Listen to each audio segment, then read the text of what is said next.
but I'd like to start this way. We just came down a corridor, and that dates from the Middle Ages sometime. But what we're standing under here is much older than that. It's part of a bridge complex, and what do we want to know? The wall is just the artist showing you where the walls are today. But what makes Mount Moriah so important? All the way back in Jewish tradition, it holds the foundation stone, which we believe is the place creation began. So that's pretty important. But if we move along, we have an event that's also very important. We have Abraham the patriarch coming this way from the south. He's got servants and donkeys and his son, whose name is Isaac, or Yitzchak in Hebrew. He's looking for somewhere in the land of Moriah that God's going to show him, but he's not quite sure where that's going to be. Important pilgrims, wealthy pilgrims. In Second Temple times, let's head down.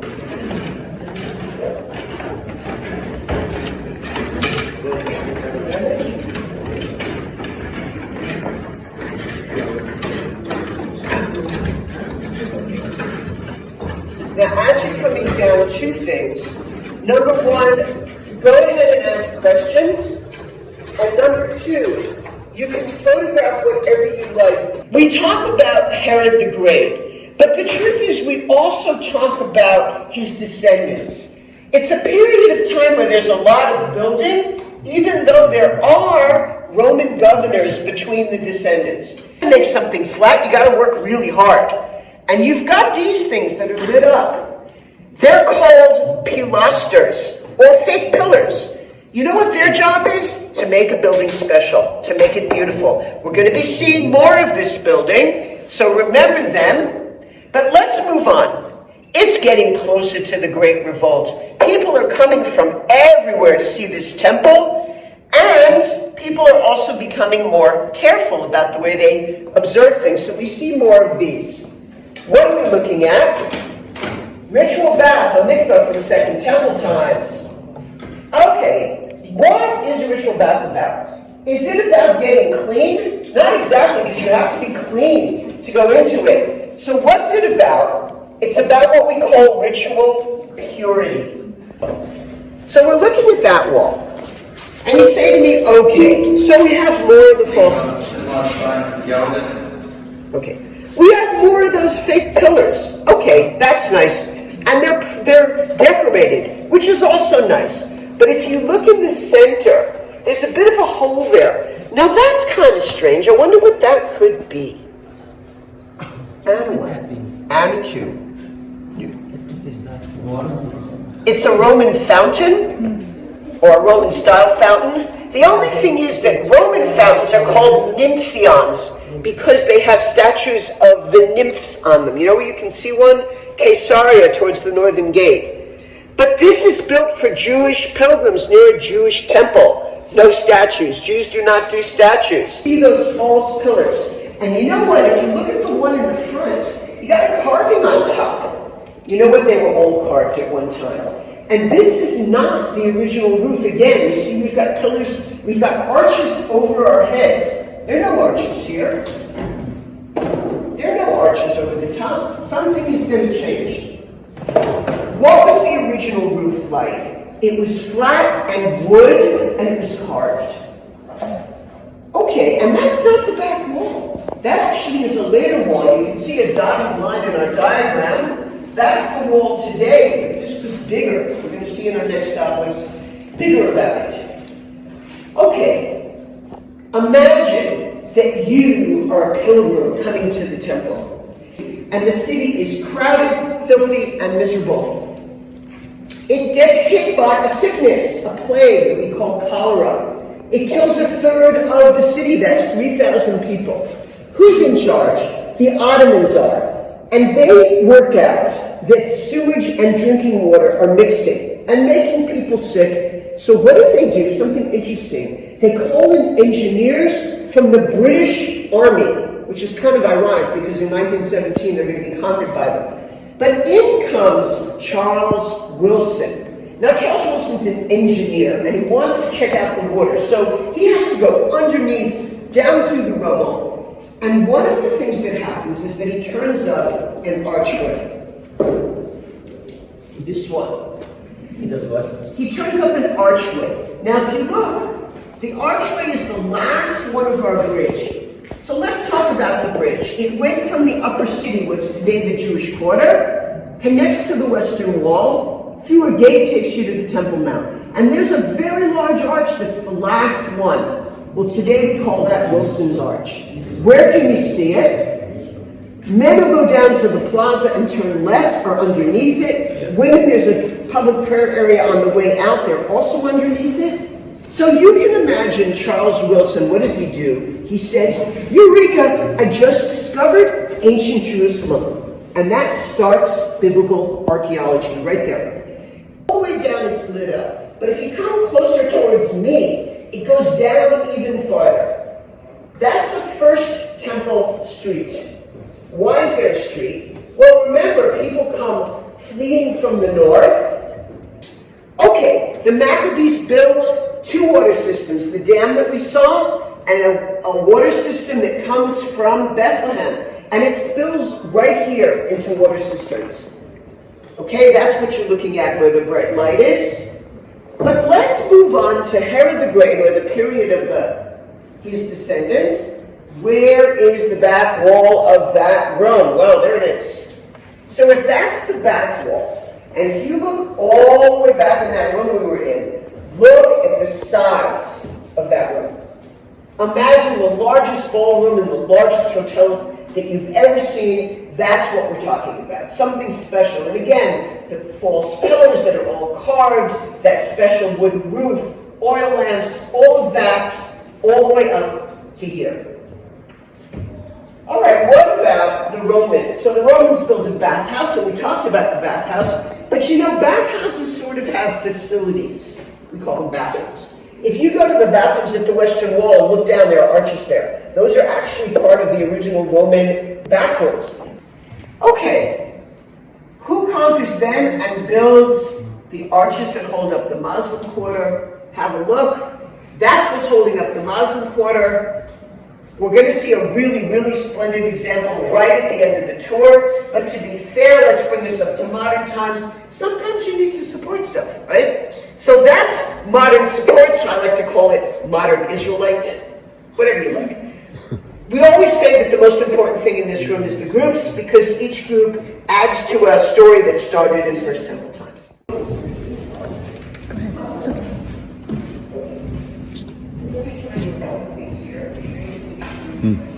So that's, what did you say, Charles Wilson's? No, Charles something else.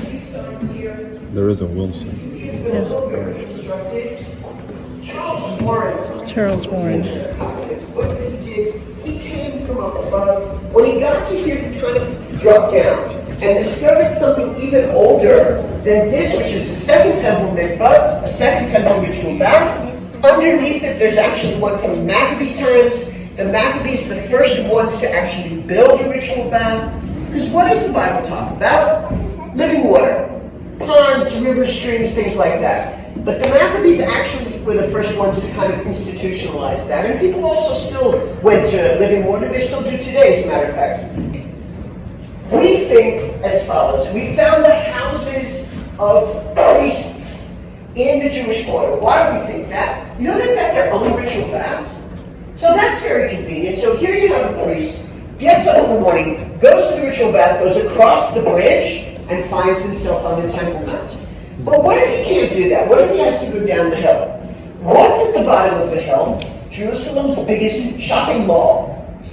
Animals and crowds and filth. Now there are lots of ritual baths down there, quite a lot of them, you can see them. So I always say this, I've seen this already, I want you looking towards the back stairs. What are we looking at? Well, let's get everybody in. You know what? Sometimes, when they build a movie theater, they call it an Odeon. And you think, what is an Odeon? Well, that's an Odeon. That is a Roman concert theater. It's also the only theater we've ever found in Jerusalem. It was a complete surprise.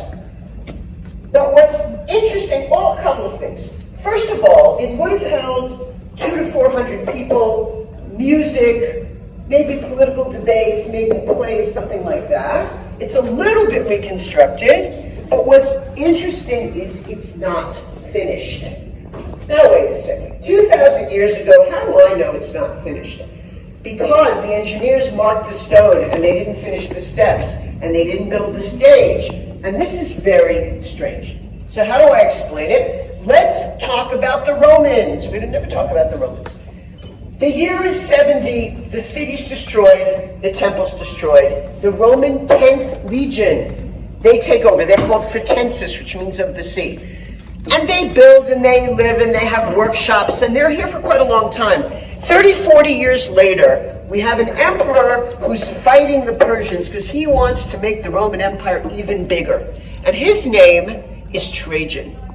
Okay, so Trajan's off in Babylonia and the Jews rebel, but not inside the land, outside, where a city called Cyrene in what's today Libya, Alexandria, Cyprus, Babylonia, they're fighting the emperor himself. I'm the guy, I'm supposed to know, right? Let's have a look. The stones are flat, somebody took a chisel to that, and they also made a border around the outside of every stone. That's a lot of work. Yeah. No cement. Good design in their own way. Something else. They're not exactly one on top of each other. It makes a bit of a pyramid. What's the point of that? We've checked it and it creates a 12-degree angle. A 12-degree angle preserves the wall from earthquakes. This is an earthquake belt. We also think that by taking it away from the eye, we'll see on our model, which is our next stop, it makes it feel less threatening to the guy who's all the way at the bottom and looking at this tremendous structure. Let's turn around and see the last thing. We're looking at Wilson's Arch. Okay? That wall is part of an arch that goes over our heads and attaches to the western wall above us and behind us. Above us is that closed men's section that we talked about. Okay, but if you look at that wall, it's a little bit strange because it's got smaller stones in the north. It's got bigger stones in the south. They're clearly not built at the same time. Now, I've been bugging you all the way along about the fact that the arches are going over our heads, even though the diagram doesn't show they did. So somebody made the bridge wider. What do we think? We think that either during the temple times, you have this extraordinary temple, you have Jews coming from everywhere to see the temple. They made the bridge wider. But we think also it could be that the Romans did it, because the rebels have broken the bridge. The Romans rebuilt it. They've got a temple on the Temple Mount. So in order to hold a big Roman road, which is an 8-meter road, 8 meters is pretty wide, they expand the bridge. We're not 100% sure which of those is true. Okay, let's go take a look at our model. Turn all the way around and go look down.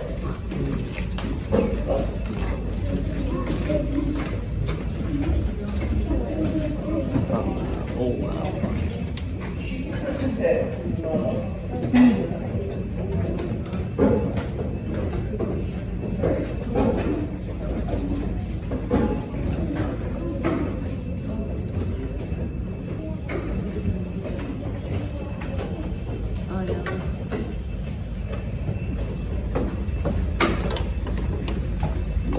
Okay, let's start with where we've been.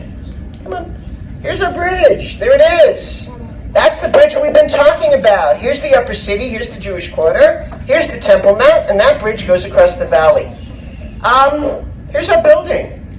And we know, because we just saw, that it didn't always just have a flat top. At one point, this bridge went right over the top of it, right? Because today, here's the western wall of today, and all the way up to here, it's covered. And this is the plaza of today. Okay, which brings us to the question, why the Western Wall? Let's consider, this is the temple. Now we're going to go and look at the temple in a moment, but you come in from the east, the temple faces the west. The most important part of the temple is this building that sticks up, that's the Holy of Holies. Where's the holiest part of that? Here it is, the western part. The domain only of the high priest, we'll talk about that shortly. What happens? This is all destroyed. The walls are destroyed. The temple's destroyed. What isn't destroyed? This isn't. The retaining walls. But look at this one. Look how close it is. It's very close to the holiest parts of the temple, and therefore it retains the holiest status of anything that remains. But there's also a promise, and we're going to talk about that again at our last stop. The presence of God, what we call the Shekhinah, will never leave. There we go. Will never leave the Western Wall. We're going to talk about where that comes from and why at our last stop. But let's consider. So if the whole wall is holy, and if it's holy because of where it is, where's the holiest place on it? Over here. This is a little gate, okay, discovered by our friend Charles Warren, who's our second army engineer. Look, if you could have gone straight through, which you couldn't quite, look where you'd be. You'd be at the holiest place of the Holy of Holies. Therefore, we consider this the holiest place on the wall today. It's a gate. It's a little bit past where we're going to be on our other tour. Let's talk very quickly about the history. We think used by the priesthood to get into the temple compound. Again, only the high priest would have gotten to the inner part of the Holy of Holies. The inner section is a porch or an entranceway. But what about the middle? Anybody ever been to Rome or seen a picture of the Arch of Titus? Put up by the general Titus, who becomes emperor after the destruction of Judea. It has a carving on it. And it shows Roman soldiers holding three things. The menorah, the incense altar, and the table that held the bread. And they were all in the middle. They go to Rome. What happens then is a matter of debate. We don't know. But what about the intersection? We said the high priest only on Yom Kippur, the Day of Atonement. And that is what we call the temple in a nutshell. Okay, but let me come on back over here because I have a little surprise for you guys. And I need to get to the lights in order to do it. That is the largest stone in the Western Wall. That stone, which you're looking at, goes past the corridor on both sides, and we estimate it weighs 570 metric tons. Well, that's nice. What does that mean? Let's do elephants. 100 African elephants, or 2 Boeing jets, whatever you prefer. What is it doing there? So, number one, we think that the valley, remember we've been in this valley the whole time, all of a sudden it gets really, really wide. They've got the wall going down the middle, they want something that isn't going to bend, so they use this stone and there's actually a second one. But we have another theory, and that's Herod the Great. Now, Herod the Great comes after the Maccabees. The Maccabees are kings, they're priests, again the king and the high priest the same person. But what about Herod the Great? So he's a king, but he serves the Romans. So he's not quite a king, is he? And there's something else. Herod is a Jew descended from converts. You cannot convert into the priesthood in Judaism. It doesn't work like that. You have to have been descended from Moses' brother. So you can imagine that Herod and his descendants are jealous of the Maccabees. We think what they're trying to do here is show how great they are, because it's one of the largest stones that was quarried or cut and moved in the world.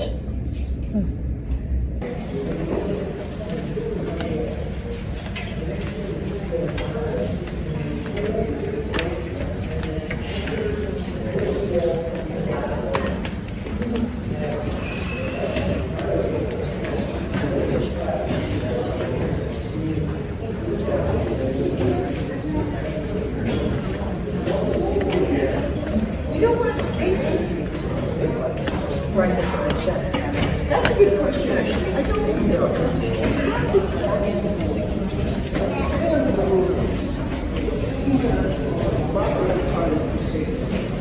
Okay, so where are we?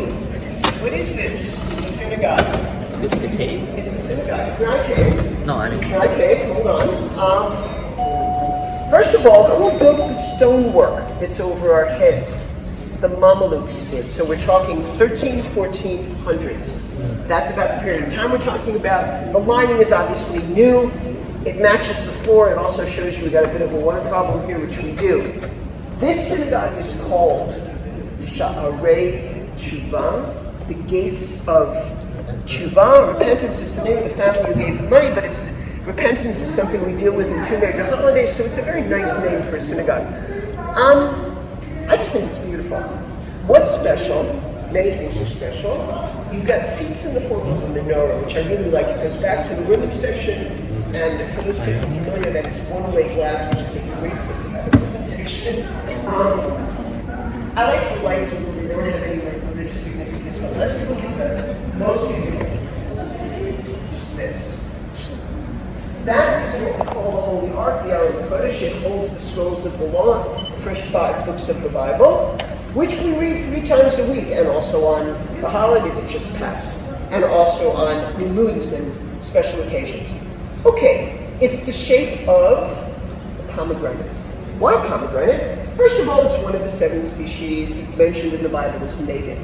Second of all, there's a tradition that says that the number of seeds is the same as the number of commandments, which is 613.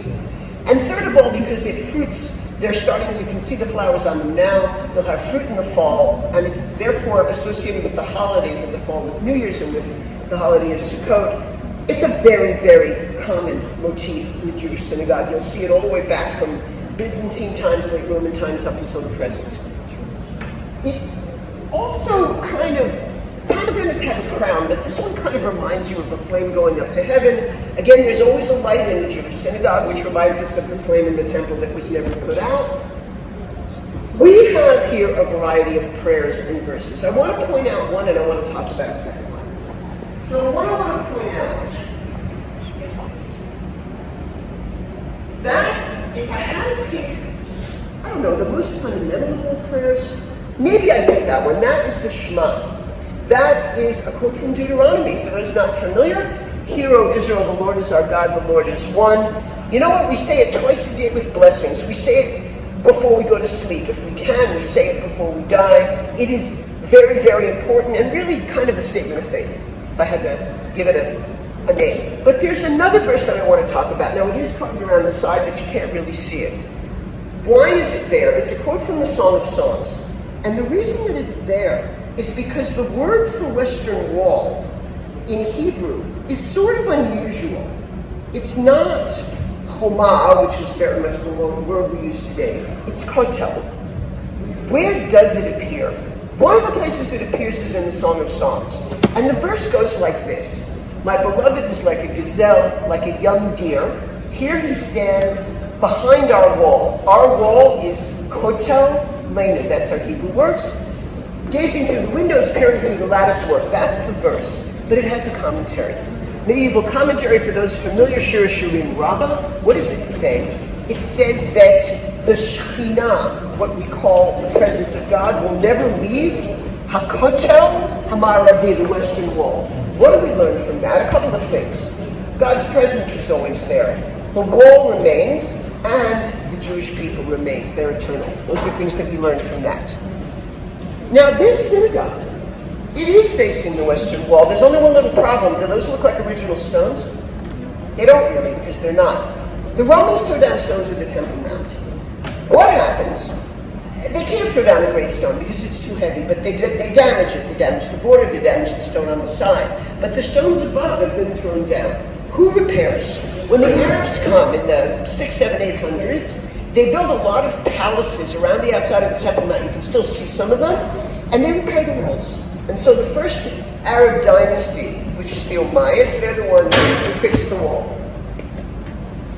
Okay, we've come to the end of our journey. Does anybody have any final questions?